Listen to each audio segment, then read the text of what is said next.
Queridos irmãos do Grupo Espírita Amor Fraterno de Coimbra, nossos votos de muita paz. Com muita alegria estamos aqui mais uma vez para falarmos de um tema especialmente relevante, principalmente para esse momento difícil que a humanidade passa. Nós estamos observando tudo o que caracteriza a mudança de ciclo, que Jesus intitulou como sendo o final dos tempos. Estamos em uma época espiritualmente histórica para a humanidade. Uma época em que tudo o que está acontecendo foi previsto por Jesus. Temos falado sobre esse tema em algumas outras palestras, onde Jesus previu que haveria fome e ranger de dentes, guerras e rumores de guerras, pais contra filhos, filhos contra pais, irmãos contra irmãos, epidemias, pandemias, catástrofes. É exatamente isso que nós estamos observando. Haveria também um enfraquecimento da fé, que também é o que nós estamos observando. Mas tudo isso está previsto pela espiritualidade, baseados no nível espiritual que nós estamos. Mas hoje nós vamos falar a respeito de um sentimento sublime, um sentimento que foi exposto por Jesus na Terra como ninguém mais. Nós vamos falar a respeito da força do amor. O amor cobre a multidão que está em erros. O amor verte do alto, sustentando todas as criaturas na terra. Todos nós que somos criados por Deus, nosso Pai, somos amparados e sustentados por Ele. E o amor, na verdade, está à nossa volta a todo momento. Nós ainda que não despertamos para isso. A humanidade vive como se estivesse em um sono espiritual. Quando nós conseguirmos ampliar a nossa consciência, quando nós conseguirmos elevar os nossos pensamentos dentro do que é realmente relevante para o espírito e para a própria existência, nós aí então colocaremos em nossos corações a verdade.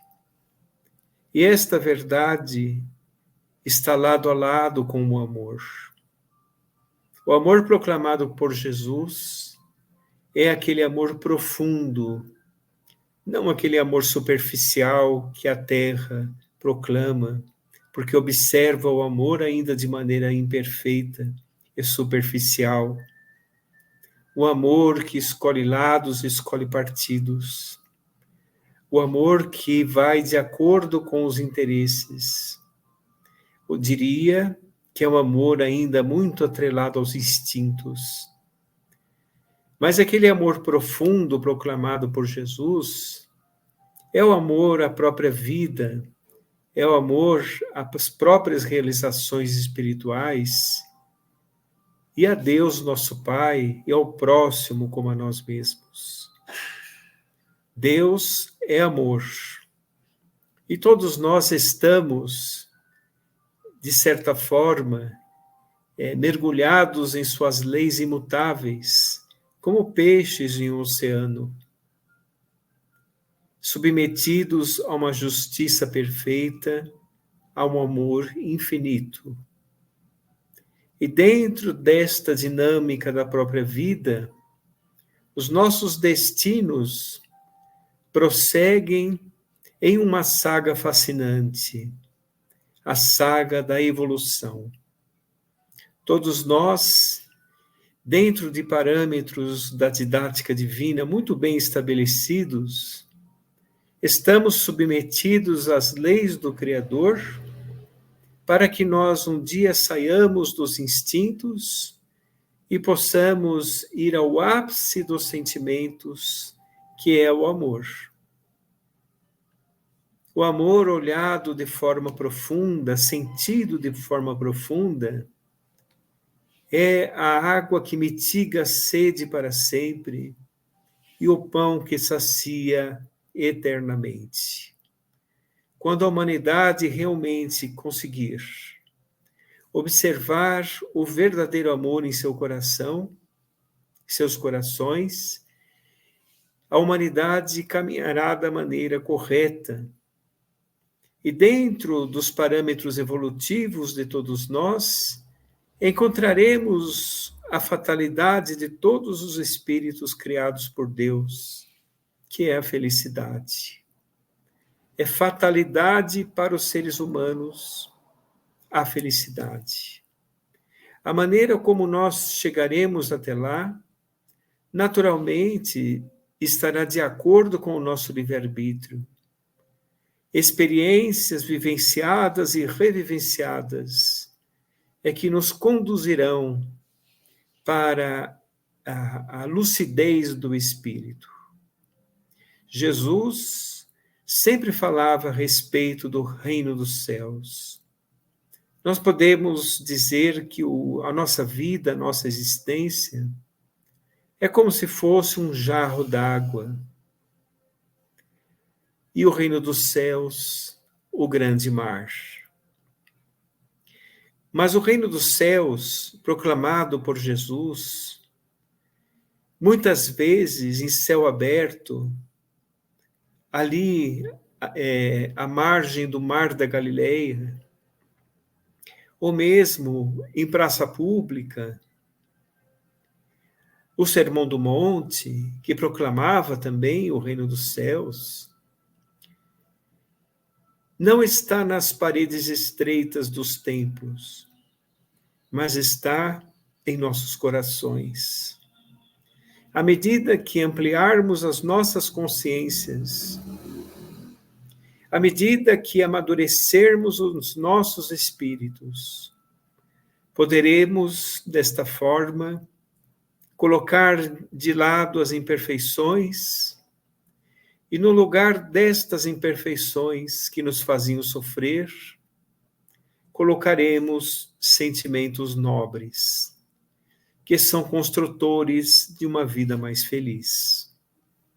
São estes os sentimentos de fraternidade, a atitude do perdão, o cultivo do amor verdadeiro. Mas o que é este amor verdadeiro? Como este amor que a humanidade ainda desconhece, porque não está em suas práticas diárias, ainda não brotou de si mesmo este grande atributo dado a todos nós, porque Jesus nos disse que nós somos a luz do mundo. Ele nos disse que nós somos o sal da terra. A luz do mundo é o potencial a ser desenvolvido em todos nós que está adormecido.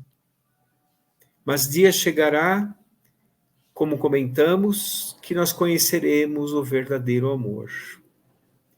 Este verdadeiro amor, ele não escolhe a quem amarmos. Jesus, então, diz algo a respeito deste novo e estranho amor que ninguém disse, pedindo para nós amarmos aqueles que se julgam nossos inimigos, para nós amarmos os que nos perseguem e caluniam, para nós amarmos os antagonistas. E disse ainda: qual o mérito de amarmos quem já nos ama? O amor já está conquistado. Mas, evidentemente, a caridade, como sendo um importante instrumento de amor, nos leva a pensar a respeito deste amor tão aperfeiçoado que Jesus nos disse.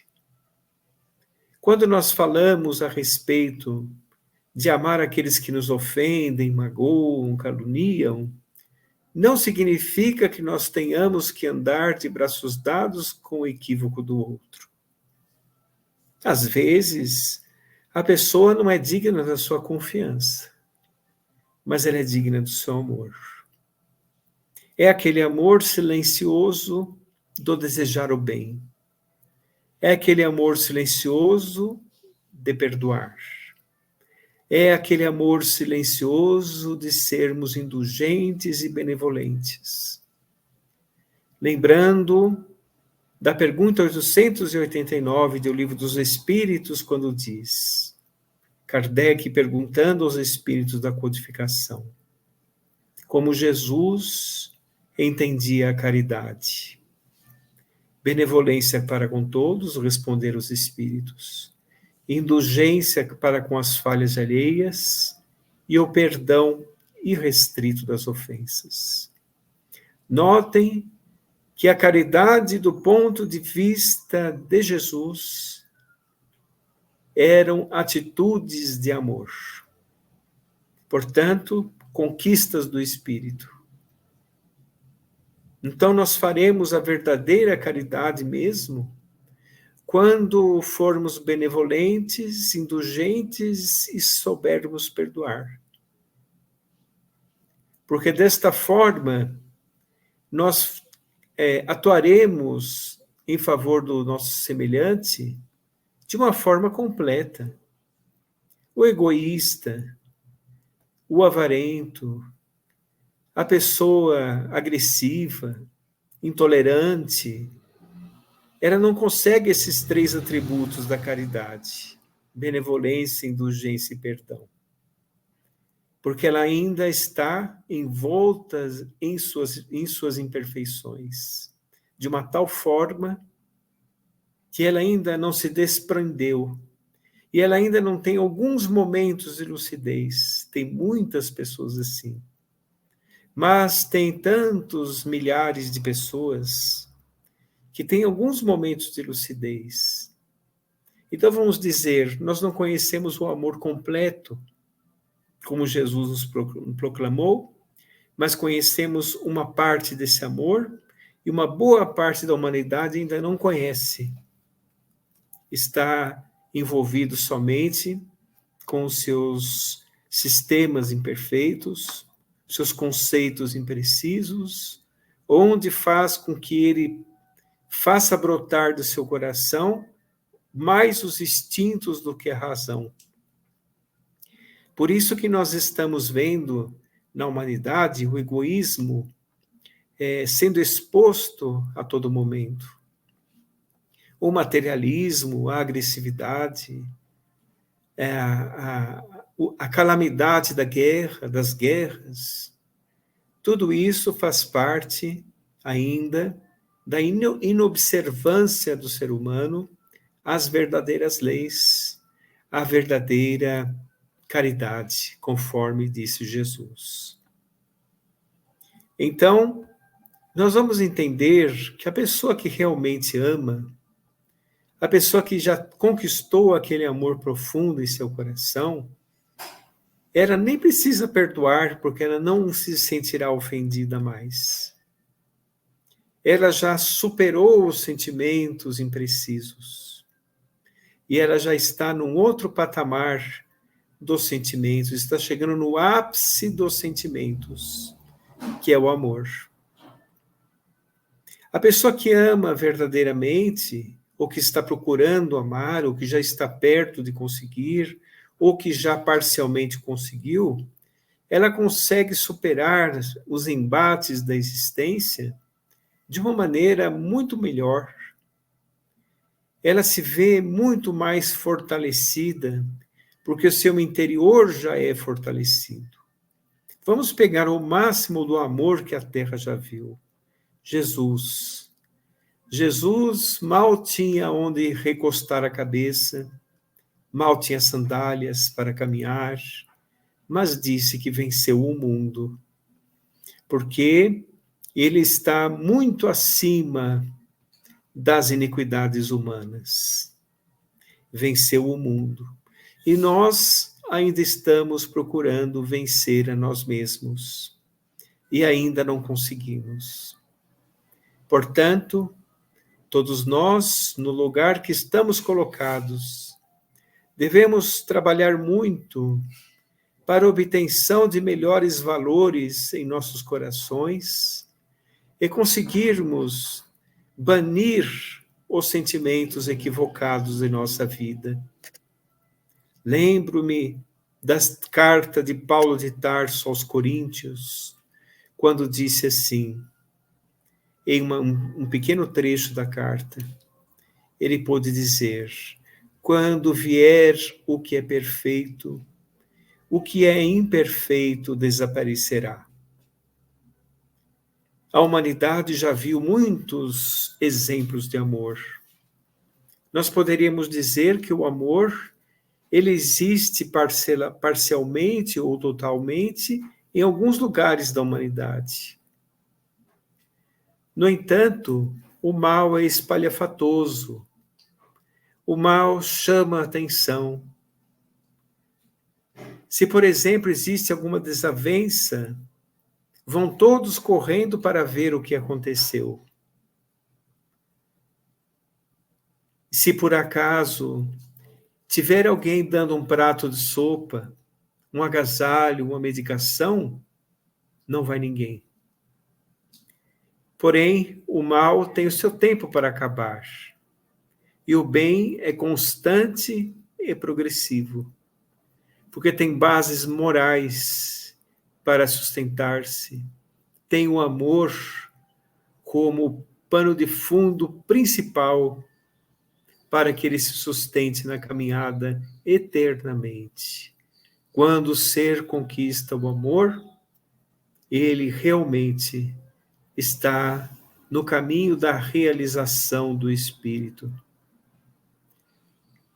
Lembro-me do capítulo 3 do livro A Gênese, que diz assim: quando o homem estiver cansado do mal, esgotado do mal, lá diz, ele irá naturalmente para o bem. E que Deus coloca o bem ao lado do mal, para que o homem possa ter realmente a opção de seguir com o amor. Na verdade, a pessoa que ama, ela é muito forte.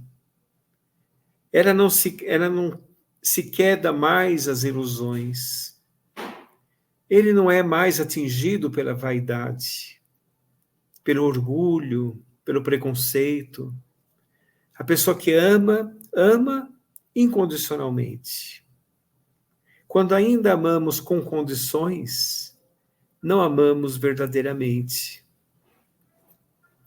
Porque todos nós estamos em uma grande escola com caráter de hospital.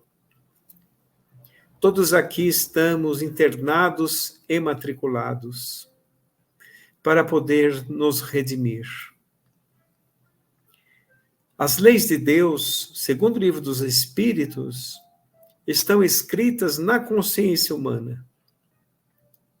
E é exatamente isso que nos submete às suas leis imutáveis, de uma justiça perfeita, de um amor infinito, porque traz em si a perfeição vinda do alto, para que nós um dia possamos ser espíritos regenerados, para que as nossas atitudes torpes fiquem no passado e que nós possamos ter novos parâmetros na existência humana. Isso acontecerá inevitavelmente para todos nós. Quando nós vemos uma pessoa aturdida, com o coração empedernido, muito difícil, com sentimentos perturbadores, ao olharmos aquela pessoa, temos que entender que ela está ainda com o espírito enfermo e que ela um dia será um espírito feliz, assim como todos nós. Os amigos espirituais nas esferas superiores, quando eles nos olham de uma maneira ampla. Eles não nos julgam pelo equívoco que estamos cometendo no momento. Eles nos olham de uma maneira ampla, eles sabem o nosso passado e a razão dos nossos sofrimentos do presente, e eles sabem também o potencial a ser desenvolvido em nós mesmos. Então, eles sabem também que é um simples momento que nós estamos passando, um momento de equívoco do espírito. Mas como todos nós somos aprendizes, nós um dia entenderemos este amor proclamado pelo Mestre. Quando a humanidade toda tiver este sentimento de amor, de olharmos ao nosso próximo com sentimento de irmãos, verdadeiramente, a humanidade mudará completamente. Existe no livro Obras Póstumas, de Allan Kardec, um capítulo intitulado Regeneração da Humanidade. Esse capítulo diz muito claramente, aliás, recomendo que leiam, porque é um capítulo que parece um artigo dos tempos atuais, de algum contemporâneo nosso. Foi um artigo escrito por inspiração dos médiuns que trabalharam com Allan Kardec. Está no livro Obras Póstumas, capítulo 27, da segunda parte. Lá diz que para a Terra se regenerar, será necessário a mudança dos espíritos que estão na Terra. É necessário ela ser habitada por espíritos bons. E aí nós vamos observar como esse amor incomensurável do Criador, ele está por nós. Nós todos sabemos que estamos em uma fase espiritualmente histórica para a humanidade. Nós estamos numa fase chamada de transição planetária, em que a Terra está mudando de ciclos, atualmente de mundo de provas e expiações para mundo de regeneração. Mas nós temos que observar algumas coisas nessa questão. Primeiro, que a mudança não será abrupta, porque Deus não usa violência. Ele respeita a consciência humana e sabe nos aguardar a nossa razão. Então, as mudanças acontecerão gradativamente, obedecendo os parâmetros evolutivos da humanidade. E deve ser assim.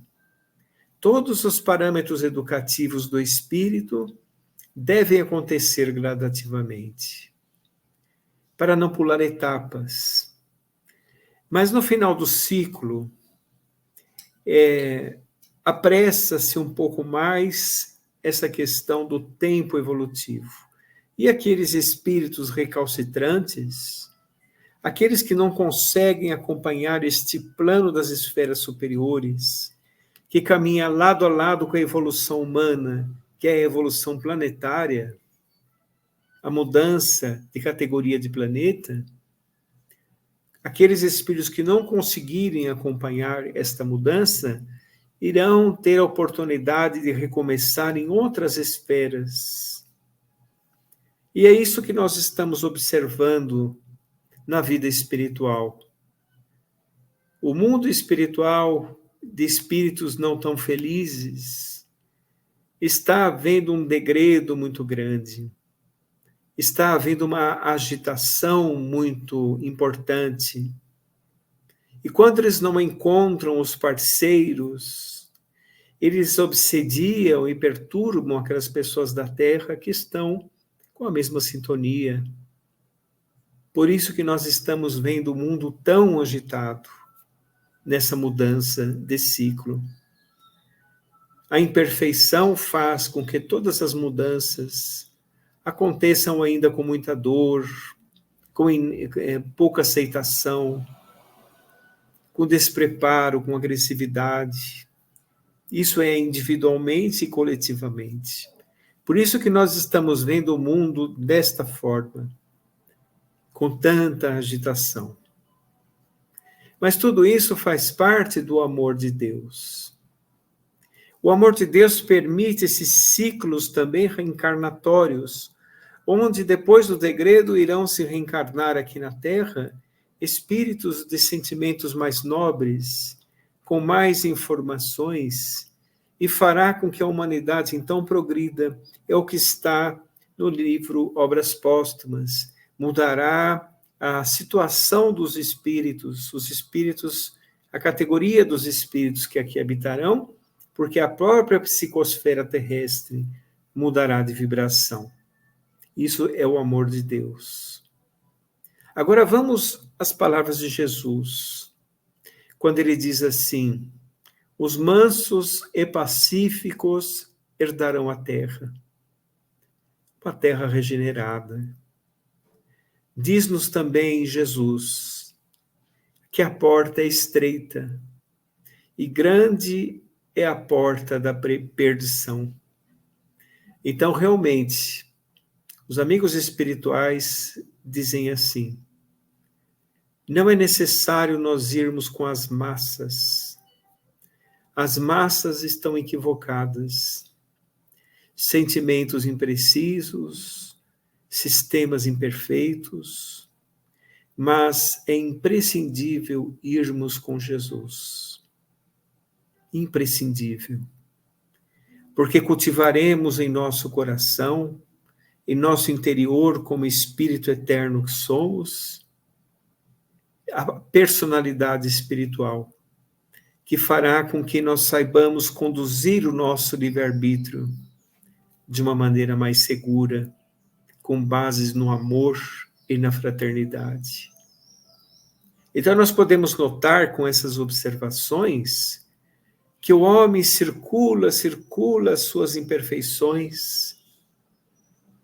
No final de tudo, ele percebe que o amor é o caminho.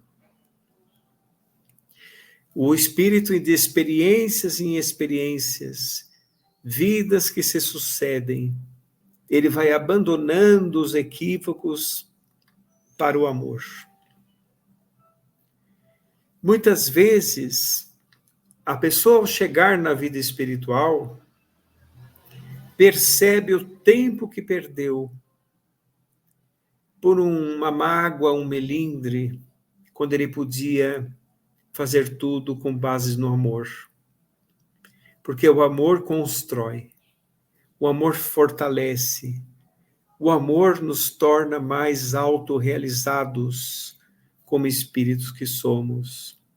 Aí todas as questões das vicissitudes humanas, até dos planos reencarnatórios e provas e expiações ainda dolorosas, não nos afetarão de uma maneira tão grande. Nós viveremos aquilo que temos que viver de uma forma mais fortalecida e perceberemos que é o amor que faz isso. O amor também daqueles que nos amam à nossa volta, mas principalmente o amor de Deus por todos nós. Os espíritos amigos percebem a intenção de cada um. Eles olham a intenção. Se eles veem que a pessoa quer realmente, sinceramente, banir de seu coração os sentimentos equivocados, eles incentivam, eles ajudam, eles inspiram para que a pessoa realmente possa vencer a si próprio. Muitas pessoas acham que tem que vencer no mundo, mas na verdade nós temos que vencer a nós próprios. Temos que combater o bom combate, como diria Paulo de Tarso, que são o combate às imperfeições humanas, que ainda carregamos em nós.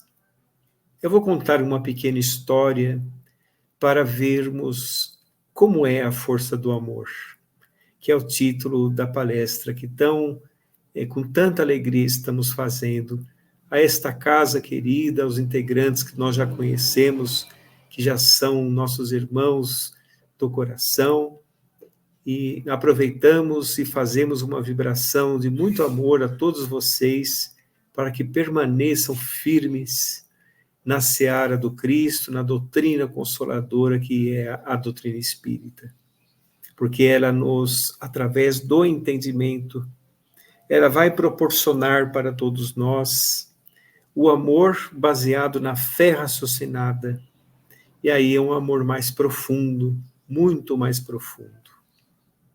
Mas essa história, ela teve início em 1945, final da Segunda Guerra Mundial.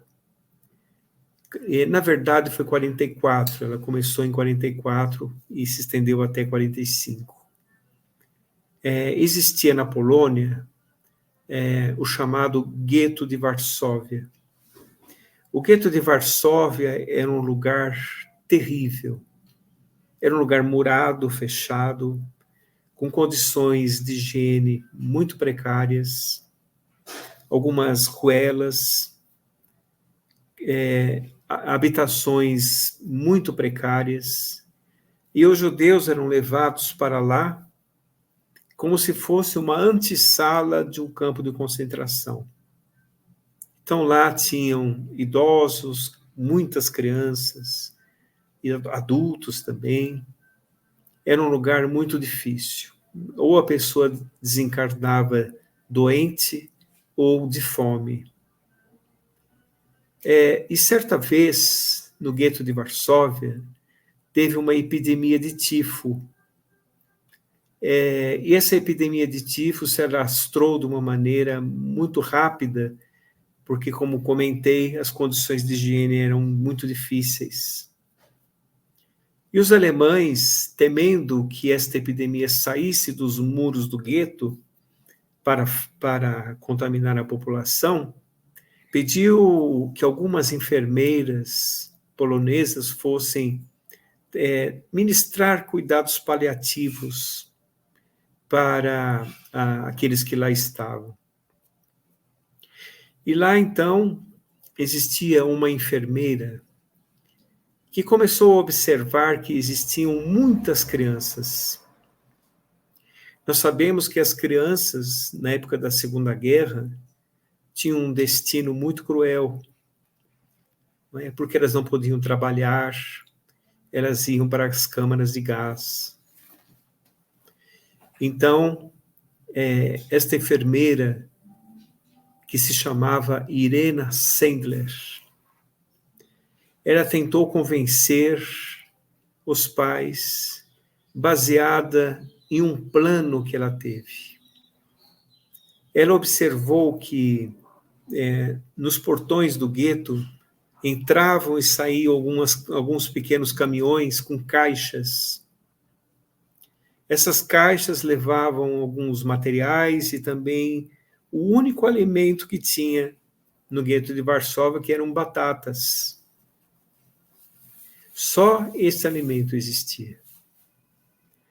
E quando eles saíam do gueto, saíam vazios. E ela teve, então, uma brilhante ideia de comentar com alguns outros poloneses judeus que havia em Varsóvia, para que conseguissem documentos que modificassem a identidade das pessoas.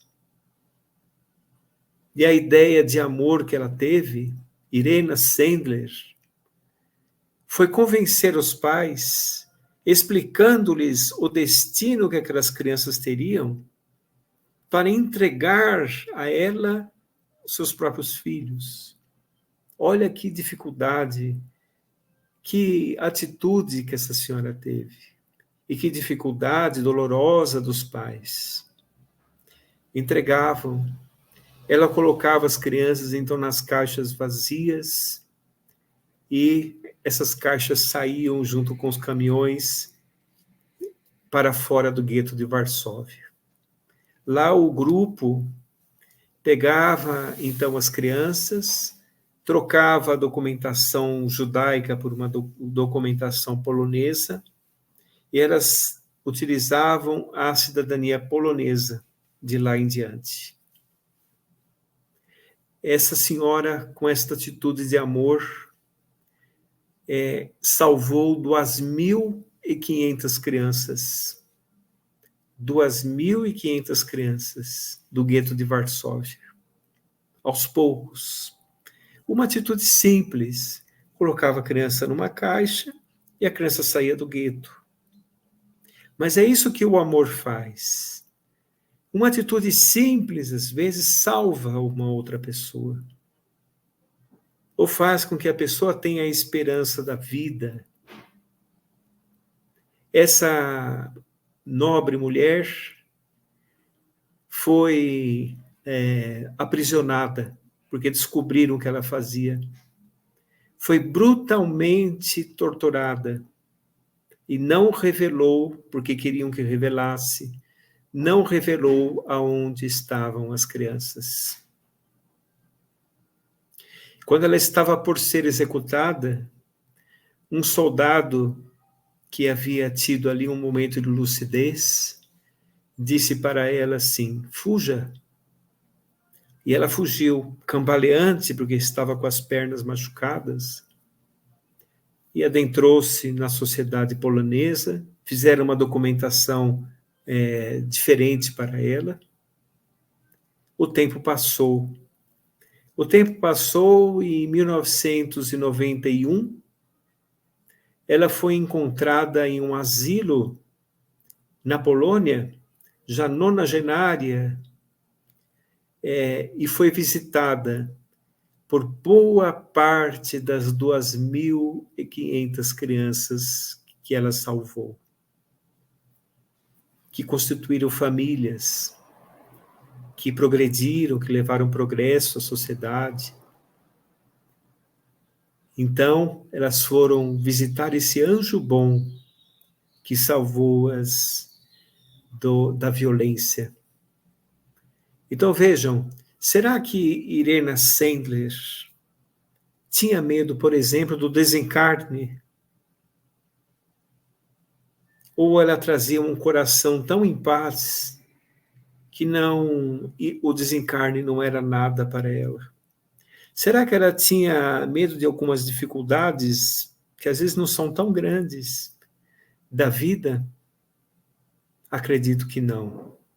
Porque o amor que ela teve nessa atitude fez com que seu coração se preenchesse de uma felicidade que somente o amor pode proporcionar. Mas nada na Terra consegue proporcionar o que o amor proporciona. Por isso que, quando nós falamos a respeito desse tema, deduzimos que a maior felicidade é sempre de quem serve. Faça uma caridade. Você vai ver que isso vai lhe dar uma felicidade, uma força que nada consegue superar. A caridade em suas inúmeras facetas. Desde a caridade emergencial, de dar o cobertor, dar o alimento, dar o remédio, dar o abrigo, até a prece silenciosa. Você tratar seus filhos, educar os seus filhos dentro da realidade da existência para que eles não sofram.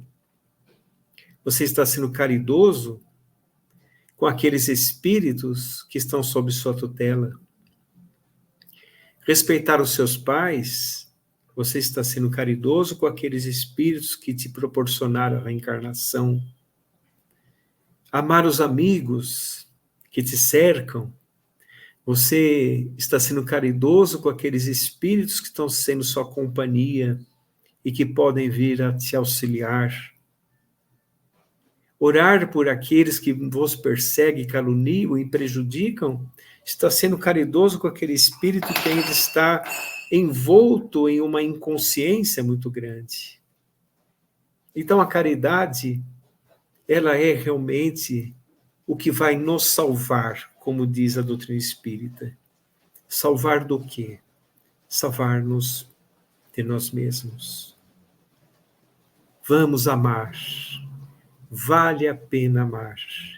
Cultivar este amor a todo momento, com exercícios espirituais, um dia brotará naturalmente de nós. Será a atmosfera que nós transitaremos em nossos corações. Eu vou encerrar então com uma prece escrita, psicografada por Francisco Cândido Xavier, do espírito de José Silvério Horta, que está no livro Parnaso de Além Túmulo, primeira obra mediúnica de Francisco Cândido Xavier. Fala bastante desse tema que nós comentamos. Pai nosso que estais nos céus, na luz dos sóis infinitos, Pai de todos os aflitos desse mundo de escarcéus, santificado seja o teu nome sublime, que em todo o universo exprime ternura, concórdia e amor. Venha a nós o teu reino de bondade, de paz, de claridade, na estrada da redenção. Cumpra-se seu mandamento, que não vacila nem erra, nos céus como em toda a terra, de lutas e sofrimento. Livra-nos de todo mal, dá-nos o pão no caminho, feito na luz do carinho do pão espiritual. Perdoa-nos nossos débitos tenebrosos, de passados escabrosos, de iniquidade e de dor. Auxilia-nos nos sentimentos cristãos, a amarmos aos nossos irmãos que ainda vivem longe do bem. E com a proteção de Jesus, livra nossa alma do erro, deste mundo de desterro, ainda distante de vossa luz. Que a nossa ideal igreja seja o altar da caridade, onde se faça a vontade de teu bendito amor. Muita paz a todos, fiquem com Deus.